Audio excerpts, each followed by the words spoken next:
नमस्कार मंडळी, जय शिवराय। मी पत्रकार मंगेश आपले स्वागत करतो। आपण आज आहोत दक्षिण मुंबईतल्या व्हीपी रोडवर। गिरगाव विभाग आहे आणि या गिरगाव विभागामध्ये मलबार हिल विधानसभा मतदारसंघ, जो की आमदार लोढांचा हा मतदारसंघ आहे आणि त्या लोढांच्या मतदारसंघातच त्यांच्या पार्टीकडून लावण्यात येणाऱ्या बॅनरमधून पक्षाच्या बड्या नेत्यांचा आणि पक्षाचा कसा अवमान होतोय हे मी तुम्हाला दाखवणार आहे।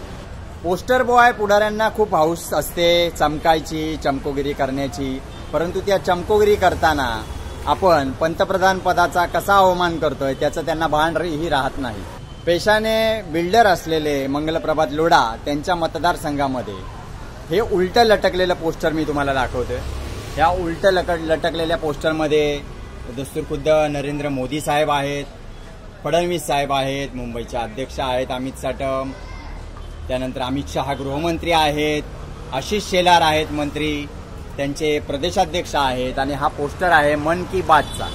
मन की बात या कार्यक्रमाचा हा पोस्टर 26 ऑक्टोबरला लावण्यात आलेला आहे।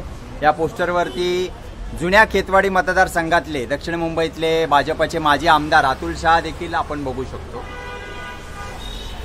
या बातमीतून एकच सांगायचं आहे की तुम्ही पोस्टर लावा, तुमच्या कार्यक्रमांची जाहिरात करा, परंतु तुमच्या पोस्टरबाजीतून पंतप्रधान पदाचा अवमान कसा होणार नाही याची नक्की खबरदारी घ्या, काळजी घ्या। जय शिवराय। खाली डोकं वर पाय ही अशी नेत्यांची अवस्था पोस्टरवरती दिसणं नक्कीच भाजपासारख्या पार्टी विथ डिफरन्स बनवणाऱ्या या राजकीय पक्षाला शोभनीय नक्कीच नाही।